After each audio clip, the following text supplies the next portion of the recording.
आप सभी को जय मसीह की गुड मॉर्निंग। और आज की सुबह एक बार फिर से हम उत्पत्ति की किताब और उसके आगे कुछ पदों को आज हम देखने वाले हैं। और हम चाहेंगे कि जल्दी से हम लोग वचन में आगे बढ़ेंगे, पढ़ेंगे। तब नूह ने यहोवा के लिए एक वेदी बनाई और सब शुद्ध पशुओं और सब शुद्ध पक्षियों में से कुछ कुछ लेकर वेदी पर होम बलि चढ़ाया। अब ये होम बलि की शुरुआत, होम बलि चढ़ाना। उत्पत्ति 12:7। तब यहोवा ने अब्राहम को दर्शन देकर कहा, यह देश मैं तेरे वंश को दूंगा। और उसने वहाँ यहोवा के लिए, जिसने उसे दर्शन दिया था, एक वेदी बनाई। किसने? अब्राहम ने। और वहाँ से आगे बढ़कर उस पहाड़ पर आया जो बेतेल के पूर्व के तंबू स्थान में खड़ा किया, जिसके पश्चिम की ओर बेतेल की पूर्व की ओर है। वहाँ भी उसने यहोवा के लिए एक वेदी बनाई और यहोवा से प्रार्थना की। और अब्राहम आगे बढ़ के दक्षिण देश की ओर चल गया। तो उसने परमेश्वर के लिए एक वेदी बनाई। किसने? अब्राहम ने। 13-18 देखते हैं, वहाँ भी हमको मिलेगा। इसके पश्चात अब्राहम अपना तंबू उखाड़कर ममरे के 5 वृक्षों के बीच जो हेब्रोन में थे जाकर रहने लगा। वहाँ भी यहोवा के लिए एक वेदी बनाता है। 22:9।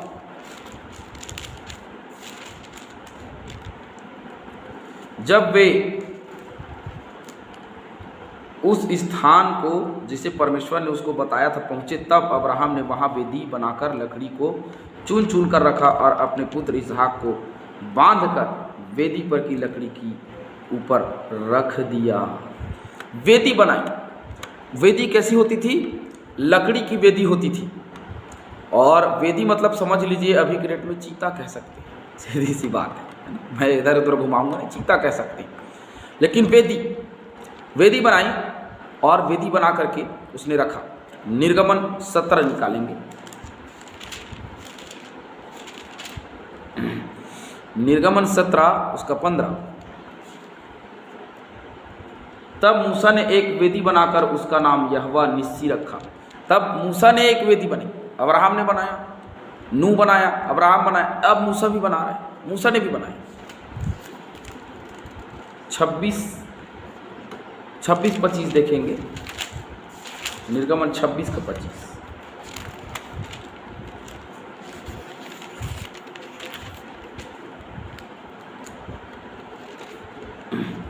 और 8 तख्ते हो और उनकी चांदी की 16 कुर्सियां हों, अर्थात एक एक तख्त के नीचे 2-2 कुर्सियां हों।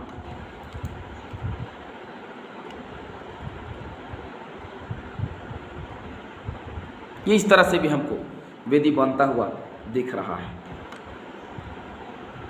आगे निर्गमन 10:25।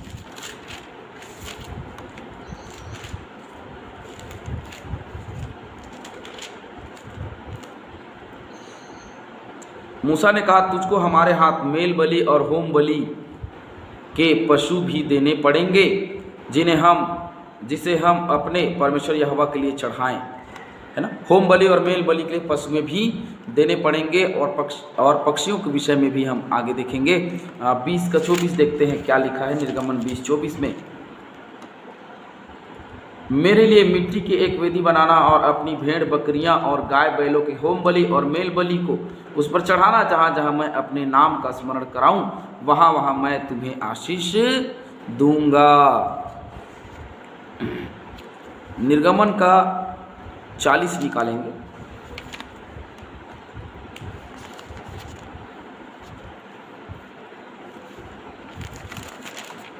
निर्गमन 40 और उसका 29। और मिलाप वाले तंबू के निवास के द्वार होम वेदी को रखकर उस पर होम बलि और अन्न बलि को चढ़ाया। जिस प्रकार यहोवा ने मूसा को आज्ञा दी थी, वैसे ही मूसा ने इसको होम बलि को चढ़ाया। यह हमको देखने को मिल रहा है। होम बलि और मेल बलि और अन्न बलि, ये सारी बलियों को हमने देख लिया। आगे और भी देखते हैं। लैब व्यवस्था निकालेंगे। 1:3। यदि वह गाय बैलों में से होम बलि करे तो निर्दोष नर मिलाप वाले तंबू के द्वार पर चढ़ाए कि यहोवा उसे ग्रहण करे। देखते चले जाइए 4 का 29। और वह अपना हाथ पाप बलि पशु के सिर पर रखे और पाप बलि पशु के सिर पर रखे और होम बलि के स्थान पर पाप बलि पशु का बलिदान करे। होम बलि के स्थान पर पाप बलि पशु का वो क्या करे, और याजक उसके लहू में से अपनी उंगली से कुछ लेकर होम बलि की वेदी के सींगों पर लगाए। ये इस तरीके से हमको देखने को मिल रहा है बलियों के विषय में। गिनती निकाल लेंगे।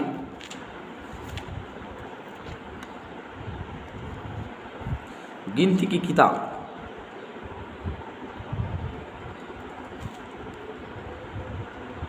6:11।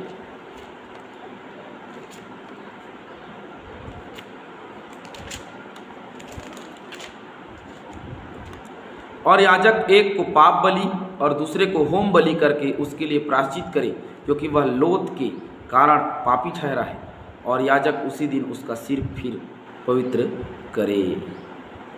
होम बलि करने से उसका सिर, पाप बलि करने से उसका सिर, होम बलि पाप बलि करने से उसका सिर पवित्र करे। तो ये रास्ता था। उन दिनों में वेदी बनाई नूह ने, और नूह ने वेदी बना करके सब शुद्ध पशुओं और सब शुद्ध पक्षियों में से कुछ कुछ ले करके वेदी पर होम बलि चढ़ाया। 21वां पद, इस पर यहोवा ने सुखदायक सुगंध पाकर सोचा, मनुष्य के कारण मैं फिर कभी भूमि को साफ ना दूंगा। अब सोच रहा है मनुष्य के लिए कि अब मैं दोबारा कभी ऐसा काम नहीं करूंगा, मैं उनसे कभी साफ नहीं दूंगा। यद्यपि मनुष्य के मन में बचपन से जो कुछ उत्पन्न होता है वह बुरा ही होता है। अरे बुरा ही होता है भाई, जो कुछ होता है वह बुरा ही होता है। मैं दोबारा ऐसा नहीं करूंगा। तो भी जैसा मैंने सब जीवों को अब मारा है वैसा उनको फिर कभी ना मारूंगा। यहोवा ने सोच लिया कि अब जैसा मैंने मारा है, अभी भैया अभी आगे आने वाले चल करके दिनों में मैं उसे नहीं मारूंगा। 51 का 5 देखते हैं, भजन।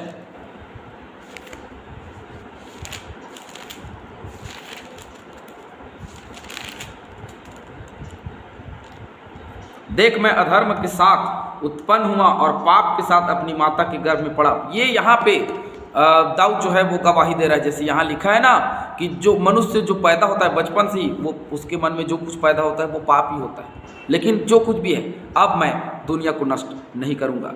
आगे हम देखेंगे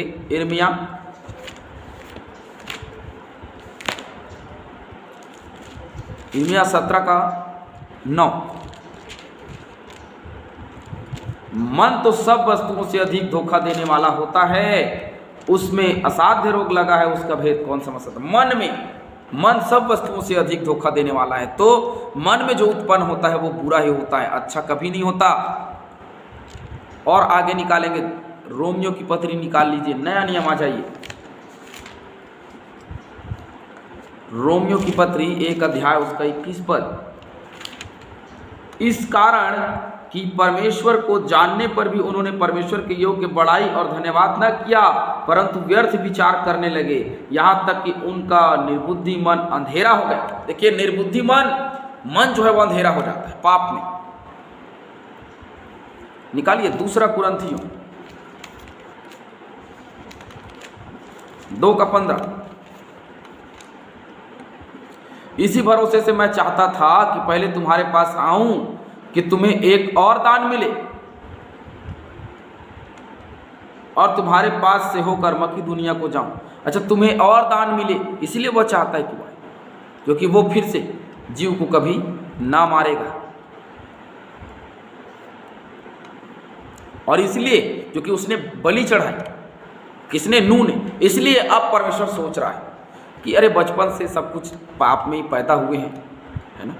तो परमेश्वर को जब हम बलि चढ़ाते हैं, किसी प्रकार का बलिदान हम उसे देते हैं, तो परमेश्वर सोचता है और विचार करता है, और विचार करके हमारे गुनाहों और अपराधों को क्षमा भी करता है। तो क्या चढ़ाना है हमको? गीतकार कहता है, क्या फूल चढ़ाऊं मैं तेरे लिए। कोई फूल जो है वो चढ़ाया नहीं जा सकता। ये जीवन रूपी फूल है जिसको हम चढ़ा सकते हैं, जिससे यहोवा प्रसन्न होता है। और जब यहोवा प्रसन्न होता है तो जैसे यहाँ प्रसन्न हुआ उस सुगंध से, वैसे ही, और उसने कहा जो कुछ था जो मैंने किया अब मैं दोबारा ऐसा नहीं करूँगा, क्योंकि मनुष्य तो पापी ही है और जो कुछ उसके मन में उत्पन्न होता है वह पाप ही उत्पन्न होता है, इसीलिए मैं कभी भी अब दोबारा ऐसा ना करूँगा। 22वां पद, आपसे जब तक पृथ्वी बनी रहेगी तब तक बोने और काटने के समय ठंड और तपन, धूप काल, शीतकाल, दिन और रात निरंतर होते चले जाएंगे, जो आज भी होते चले जा रहे हैं। लेकिन कुछ वचन है जिसको हम जल्दी से देख लेंगे। भजन संहिता 67:6, ऋतुओं के विषय में कुछ बातें हैं जिसको हम देखेंगे। हालांकि वो तो हमारे सामने हो ही रहा है सब कुछ, फिर भी 67:6, भूमि ने अपनी उपज दी है। परमेश्वर जो हमारा परमेश्वर है उसने हमें आशीष दी है, भूमि ने उपज दी है। यिर्मयाह देख लेंगे,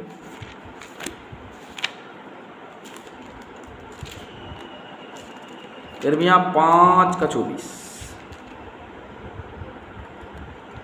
वे मन में इतना भी नहीं सोचते कि हमारा परमेश्वर यहोवा जो बरसात के आरंभ और अंत दोनों समयों का जल समय पर बरसाता है और कटनी के नियत सप्ताहों को हमारे लिए रखता है। देखिए किसानों के लिए कितना बड़ा सहयोग, बरसात भी कराता है और कटनी का समय भी देता है, फिर ठंड भी होता है ना, ये सारी चीज़ें। भजन 74,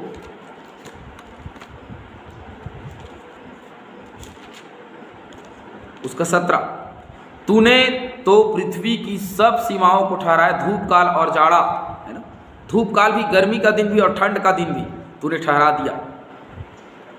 और उत्पत्ति 1:14 में ये सब कुछ उसने कर दिया था, ये हम जानते हैं।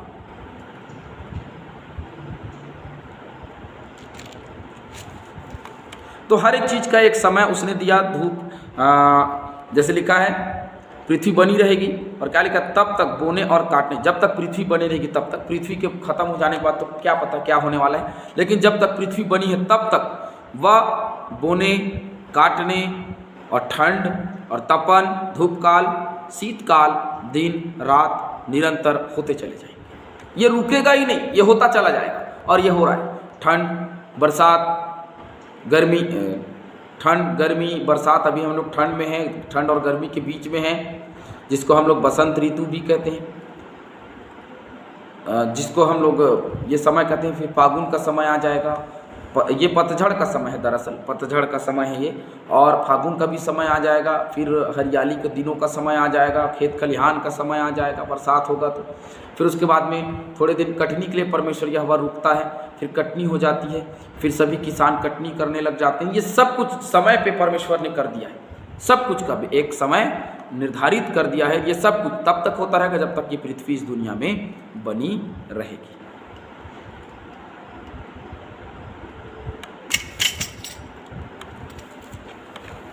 और ये इसलिए होगा क्योंकि उसने आशीष दी। इसलिए क्यों आशीष दी? क्योंकि नूह ने होम बलि चढ़ाया और उसकी सुगंध को पाकर बहुत खुश हुआ, आनंदित हुआ, और आनंदित होकर कहा कि मैंने जो भूमि को श्राप दी और जो लोगों को श्राप दी और मैंने उन्हें मार दिया, दोबारा ऐसा नहीं करूँगा। भैया क्यों नहीं करूँगा? क्योंकि मनुष्य के मन में जो उत्पन्न होता है वो बुरा ही होता है, तो मैं क्यों नष्ट करूँ? ऐसा मैं नहीं करूँगा। एक मौका सभी जीवों को, सभी लोगों को एक मौका दिया जाएगा, और वो मौका प्रभु यीशु मसीह। और हम देखते हैं प्रभु यीशु मसीह ने कैसा मौका दिया, नए नियम में हम सीख रहे हैं। प्रभु आप सभी को आशीष दे, ऐसे ही निरंतर आप प्रभु में बने रहें और आगे सीखते चले जाएं।